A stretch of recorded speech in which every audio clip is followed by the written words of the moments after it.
Adventure around the ওয়ার্ল্ডে আপনাদের সবাইকে স্বাগতম।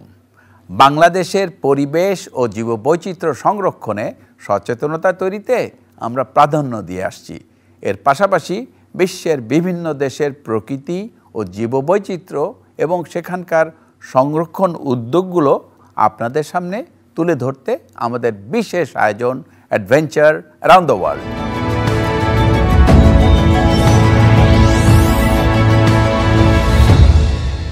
দর্শক মণ্ডলী, ইউরোপ ও এশিয়া মহাদেশের মধ্যবর্তী ককেশীয় অঞ্চলের দক্ষিণে অবস্থিত বিশ্বের অন্যতম খনিজ সম্পদের সমৃদ্ধ দেশ আজারবাইজান। মুসলিম প্রধান দেশটির আয়তন বাংলাদেশের প্রায় অর্ধেক হলেও জনসংখ্যা মাত্র 1 কোটি। কাস্পিয়ান সাগরের তীরে অবস্থিত বন্দরনগরী বাকু আজারবাইজানের রাজধানী। বিপুল খনিজ সম্পদের পাশাপাশি বৈচিত্র্যময় ভূপ্রকৃতি ও জীববৈচিত্র্য আজারবাইজানকে অনন্য করে তুলেছে।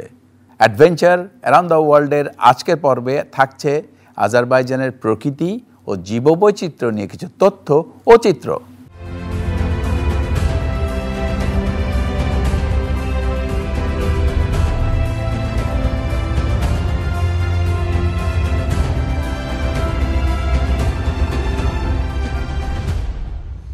বাকুর সুয়ালন থেকে যাত্রা শুরু করেছি ইয়ানাটাক বলে একটি জায়গা যাওয়ার জন্য, যেটাকে বলে বার্নিং মাউন্টেন।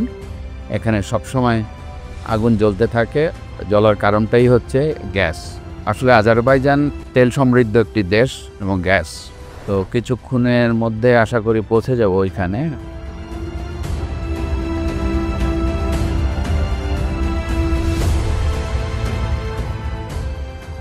Baku আজারবাইজানের capital. আজারবাইজানের একটি বৈশিষ্ট্য হলো একসময় কিন্তু ইউএসএসআর এর মধ্যে ছিল, মানে সোভিয়েত ইউনিয়নের ভিতরে ছিল, এবং পরে সোভিয়েত ইউনিয়ন ভেঙে গেল। তখন কিন্তু এই আজারবাইজান আলাদা একটা রাষ্ট্র হয়ে যায়।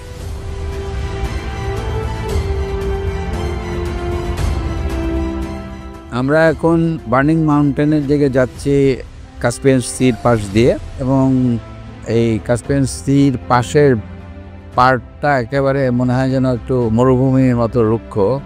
সমুদ্রে কিছু গাংচিল দেখতে পাচ্ছি উড়ে বেড়াচ্ছে, আর অনেক বাড়িঘর সমুদ্রের পাড়ে।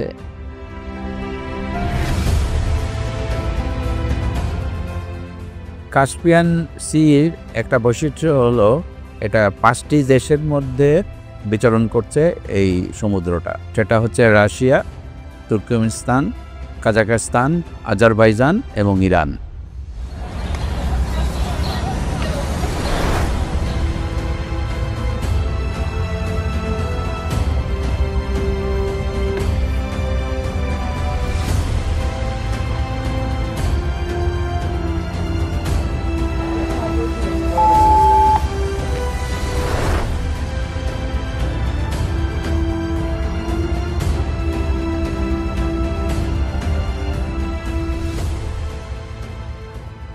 ইয়ানারদাগে এসেছি, যে পাহাড়টা বার্নিং মাউন্টেন, ওখানে গিয়ে একটু আগুন পোহাবো।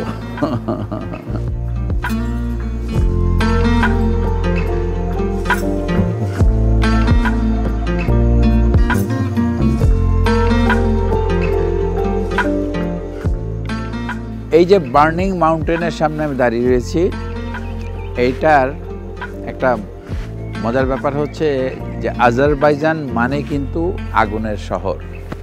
এটার মূল রহস্য হচ্ছে এইখানে গ্যাসের একটি পকেট আছে এই মাউন্টেনে, এবং এটা কিন্তু পাথুরে একটি পাহাড়, এবং 24 ঘন্টা কিন্তু এখানে এই আগুন জ্বলতে থাকে, এবং এটাকে বলা হয় natural example of sustainable energy. বেশ মজা লাগছে এই জায়গাটায়, কারণ ঠান্ডার মধ্যে আগুন পোহাচ্ছি এখানে।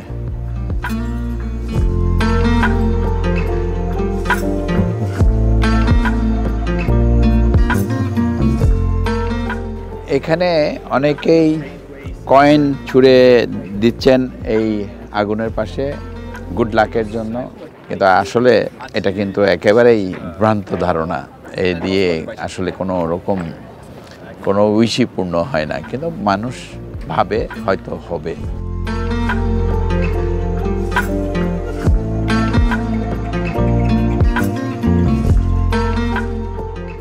এখানে অনেক ধরনের অ্যাক্টিভিটিস, এর মধ্যে একটি বাচ্চা ছেলে ঘোড়ায় চড়ে বেশ এখানে ঘুরে বেড়াচ্ছে। এখানে একটা সুন্দর গ্যালারি আছে বসার, এবং এখানে বেশ কিছু সুভিনিয়রও এনারা এখানে বিক্রি করেন এই বার্নিং মাউন্টেনে।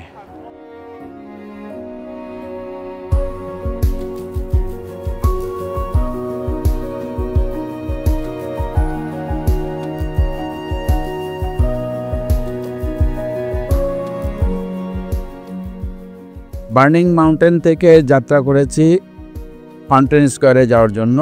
এর মাঝে দুপাশে তেলের খনি পেলাম, এখান থেকে তেল উঠছে কপি কলের মতন একটি যন্ত্র, এবং তারপরেই একটা লেক আর স্টেডিয়ামটা। এগিয়ে যাচ্ছি সামনের দিকে এবং কিছুক্ষণের মধ্যে ফাউন্টেন স্কোয়ারে পৌঁছাবো। ফাউন্টেন স্কোয়ারটা হচ্ছে একেবারে হার্ট অফ দ্য সিটিতে।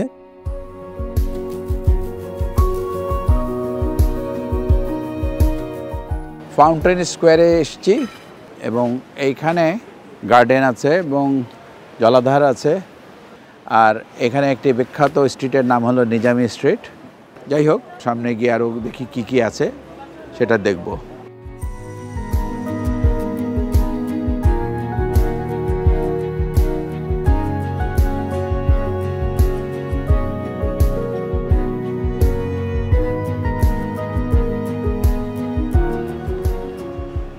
এখানে নানা ধরনের স্কাল্পচার আছে বিভিন্ন জায়গায় এই পার্কে, সেগুলো একটু দেখবো সামনে গিয়ে।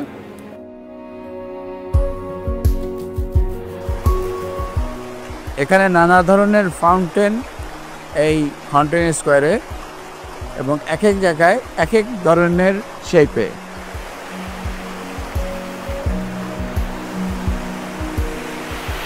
এখানে লিপস্টিক লাগাচ্ছে এই মেয়েটা এই ফাউন্টেনের পাশেই, এবং এটা একটা গার্ডেন, একটা চত্বর, সব কিছু মিলিয়ে এটা একটা সত্যিকারের মানুষের নিঃশ্বাস নেওয়ার একটা জায়গা, যেটা একেবারে heart of the city of বাকুতে।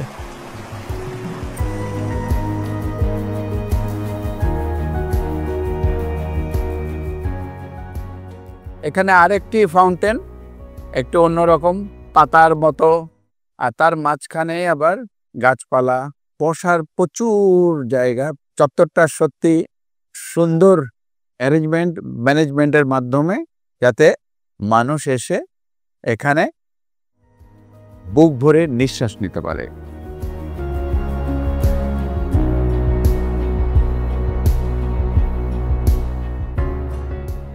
এই ফাউন্টেন স্কোয়ারটা কিভাবে পুরনো অবস্থার থেকে রেনোভেট করে আজকের এই অবস্থায় এসছে, তারই নানা চিত্র এবং ইনফরমেশন এখানে তুলে ধরা হয়েছে। আমরা কিন্তু বাংলাদেশে আমাদের মূল শহরগুলোতে আমরা কিন্তু এই ধরনের চত্বর তৈরি করতে পারি, এবং যেটা ঢাকা শহরের জন্য খুব বেশি দরকার। আমরা যদি সত্যি এরকম ব্রিদিং স্পেস না তৈরি করতে পারি, আমরা যেমন কষ্টে আছি, আমাদের ভবিষ্যৎ প্রজন্মও কিন্তু প্রচণ্ড একটা দুর্বিষহ একটা অবস্থায় পড়ে যাবে। এই ফাউন্টেনটি আরেকটি ফাউন্টেন এই চত্বরে, ওইখানে আরেকটি আছে ছোট ফাউন্টেন, ওইটার কাছে যাচ্ছি আমি।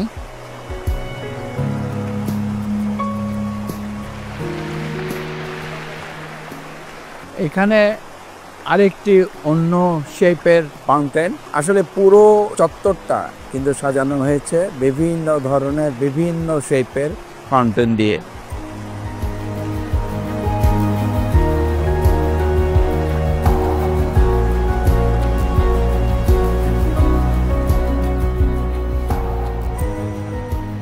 এখানে আজারবাইজানে যারা শাসন করেছেন পুরনো আমলের, তাদের সবার ছবি এখানে রাখা আছে। যে সময় তারা এই আজারবাইজান শাসন করেছে সেই সালগুলো লিখে রাখা হয়েছে এখানে। শেষ ছবিটা 1941 সাল পর্যন্ত যে শাসন করেছে তার ছবি এখানে, হুসেন কাভিদ।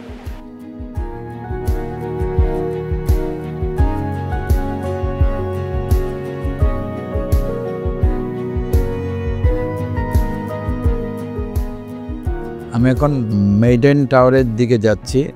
মেইডেন টাওয়ারটা হচ্ছে হিস্টোরিক্যাল প্লেস, অনেক পুরনো। এটা ইউনেস্কোর ওয়ার্ল্ড হেরিটেজ। এইখানে আর্ট অ্যান্ড কালচারের নানা বিষয় তুলে ধরা হয়। এই জায়গাটা একটা সর্ট অফ মিউজিয়ামের মতো।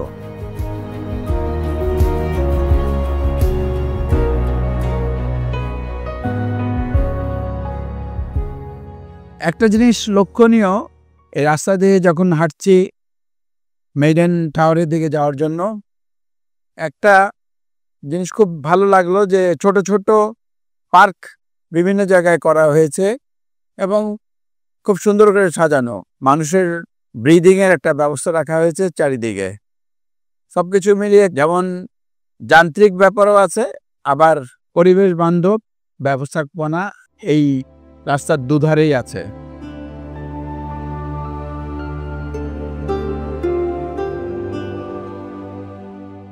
মেইডেন টাওয়ারে এসে পৌঁছেছি। ভেতরে যাব, ভেতরে গিয়ে দেখি কি জিনিস তুলে ধরা হচ্ছে।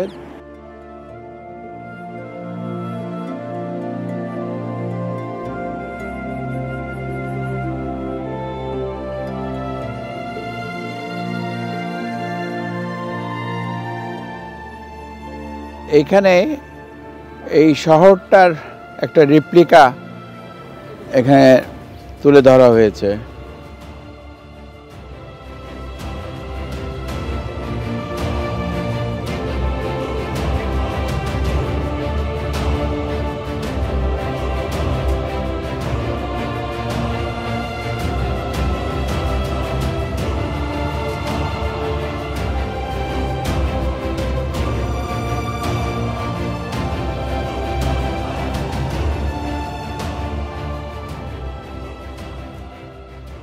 অ্যাডভেঞ্চার অ্যারাউন্ড দ্য ওয়ার্ল্ডে আমি এসেছি বাকুর মেইডেন টাওয়ারে। 1200 শতাব্দীতে এই স্থাপনাটা তৈরি হয়েছিল এবং অনেক কিছুই নষ্ট হয়ে গেছে, কিন্তু তারপরে এগুলোকে নানাভাবে সংস্কার করে সংরক্ষণের ব্যবস্থা করা হয়েছে এখানে। এটা 2000 সালে ইউনেস্কো ওয়ার্ল্ড হেরিটেজ হিসাবে ঘোষণা করে। এখানে নানা দুর্লভ আর্ট ওয়ার্ক আছে। এই পুরনো এই জায়গাটিকে কিন্তু তারা ধরে রেখেছে খুব সুন্দরভাবে ম্যানেজমেন্টের মাধ্যমে, এবং সারা পৃথিবীর মানুষ যখন এখানে ভিজিটররা আসেন তখন কিন্তু জানতে পারেন নানা বিষয় নিয়ে, এইখানকার আর্ট অ্যান্ড কালচার নিয়ে।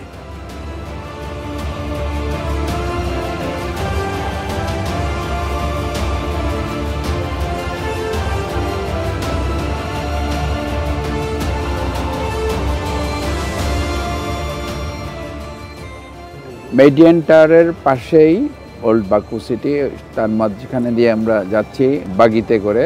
সন্ধ্যার আলোতে ওল্ড সিটিটা ভালোই লাগছে।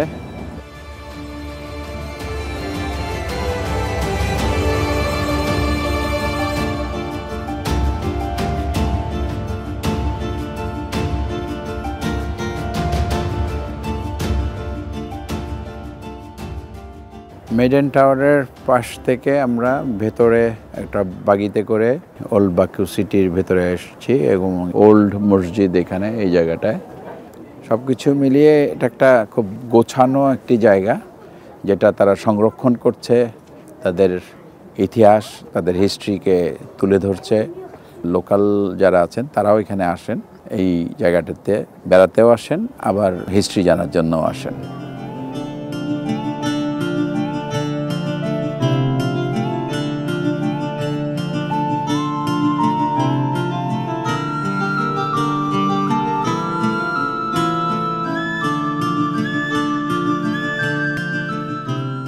আমার পেছনে 3টে টাওয়ার, এই 3টে টাওয়ারের নাম হচ্ছে ফ্লেম টাওয়ার্স। আমি একটা হাইল্যান্ড পার্কের উপর দাঁড়িয়ে এই ফ্লেম টাওয়ারটা দেখছি এবং এটা দেখার জন্য অনেক উপরে উঠে এসেছি, একেবারে পাহাড়ের উপরে, যার জন্য আমি একটু হাঁপাচ্ছি।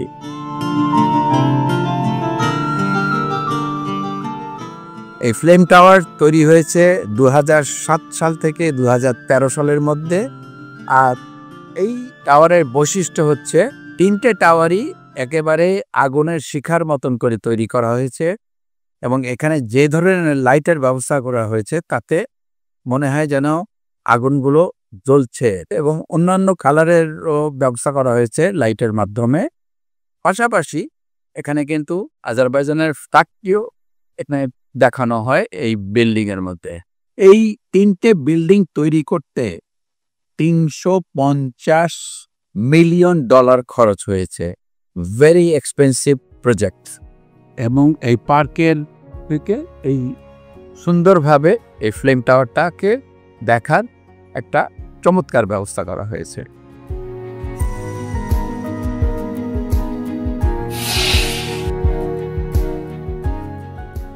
তো এখন যাচ্ছি 240 কিলোমিটারের শাহদাগ বলে একটি জায়গা, মূলত গ্রেটার ককেশিয়াস মাউন্টেন এবং অন্যান্য ন্যাচারাল বিউটি এবং অন্যান্য অ্যাক্টিভিটিস আছে। এখান থেকে যেতে সম্ভবত আমাদের 3 ঘন্টার মতো লাগবে।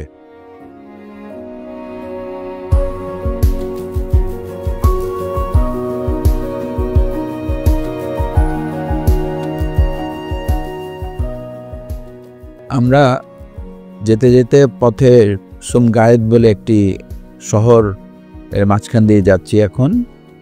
এই শহরটি কাস্পিয়ান সির একেবারে সাথেই, বেশ ভালো জনসংখ্যা এখানে, 3rd লার্জেস্ট পপুলেশন এখানে। আজারবাইজানের টোটাল পপুলেশন পুরো দেশে প্রায় 1 কোটির মতো।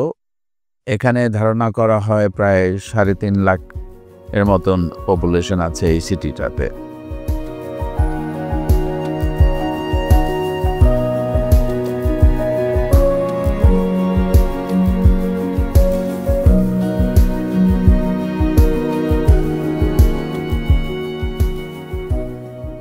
শাহদাগ যাওয়ার পথে রাস্তার ধারে একটি ফলের দোকান পেলাম এবং এখানে শুধু ফলই বিক্রি করে না, পাশাপাশি এখানে মুরগির ডিম, মুরগিও বিক্রি করে। আজারবাইজানে কিন্তু ফল খুব বিখ্যাত। এখানে নানা ধরনের অ্যাপেল আছে।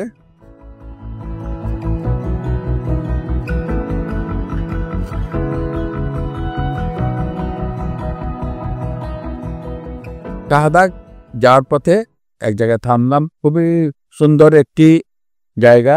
এটা একটা বিশাল একটি পাহাড়ি নদী। এখন শীতের কারণে পানি নেই। এই নদীটার নাম হলো কুশাক এবং এটা একটি বেশ বৈশিষ্ট্যপূর্ণ নদী, পাহাড়ি নদী। এখান দিয়ে পুরো এলাকাটাকে জুড়ে এগিয়ে গেছে।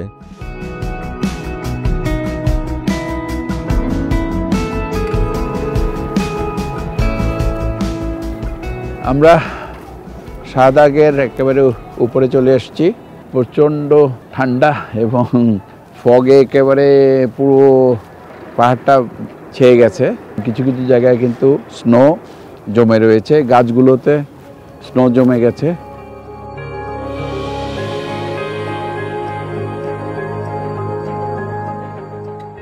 জলবায়ুর পরিবর্তন এখন কোথায় যে কি হচ্ছে বলা মুশকিল। তো সম্ভবত স্নো পড়েছে একটু আগেই এবার।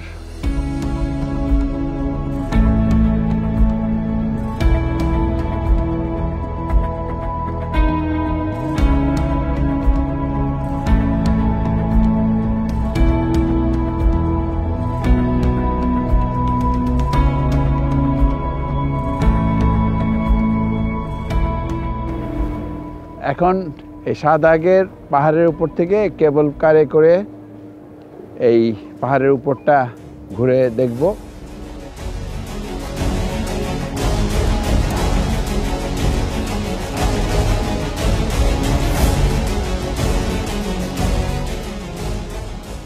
কেবল কারে করে যাচ্ছি।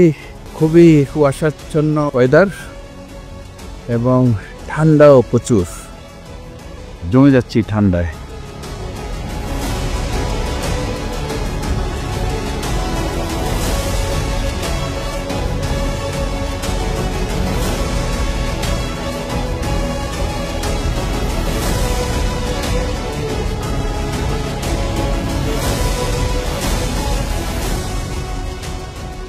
পাহাড়ের উপরে যে জায়গাটায় নেমেছি আমরা কেবল কার থেকে, সব গাছগুলো স্নো পড়ে সাদা হয়ে রয়েছে একেবারে।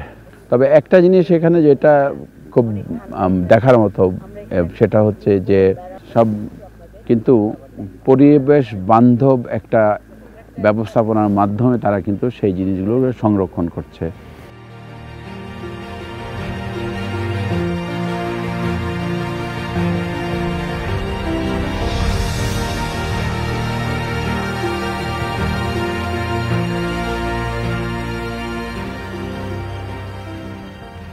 এখানে আমার গাছগুলোর মধ্যে একদম স্নো পড়ে জমে রয়েছে, আসলে এখানে সব বরফ হয়ে রয়েছে। এই পাহাড়টি যেটার উপরে আমি আছি এটা কিন্তু সমুদ্রপৃষ্ঠ থেকে ৪,৫০০ মিটার উপরে। কিন্তু একটি ব্যাপার, সেটা হচ্ছে এটা কিন্তু দেশি বিদেশি এই যে পর্যটকরা আসছেন এখানে, তাতে কিন্তু ভালো একটা ইনকাম হয় এই জায়গাটিকে ঘিরে। আমাদের দেশেও আমাদের কিন্তু নানা ধরনের জায়গা আছে, আমরা কিন্তু এই ট্যুরিজমটাকে প্রমোট করতে পারি এবং আমাদের দেশকে জানতে অন্যদের সাহায্য করা উচিত। যারা আমাদের নতুন প্রজন্ম তারাও যেমন জানবে অনেক কিছু, পাশাপাশি যারা বাইরের থেকে আসবেন তারাও কিন্তু আমাদের দেশ সম্বন্ধে জানবেন, বিভিন্ন জায়গাকে আমরা যখন প্রমোট করব।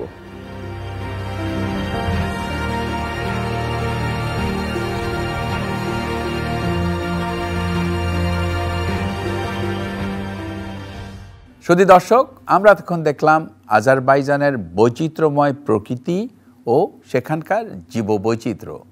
ভূপ্রাকৃতিক গঠনের কারণে আজারবাইজানের পাহাড়, নদী, সাগর ও সমতলে যেমন বৈচিত্র্য রয়েছে, তেমনি এ ধরনের পরিবেশে বিচিত্র সব উদ্ভিদ ও প্রাণীর উপস্থিতি আমাদের অভিভূত করে। বাংলাদেশেও বৈচিত্র্যময় প্রকৃতির ধারক। আমাদের একটু যত্ন এবং সচেতনতাই পারে এই দেশের প্রকৃতি ও জীববৈচিত্র্যকে ভালো রাখতে। সুন্দর প্রকৃতিতে গড়ি সুস্থ জীবন, এ আশা নিয়ে শেষ করছি আজকের অনুষ্ঠান। আপনারা সবাই ভালো থাকুন, সুস্থ থাকুন।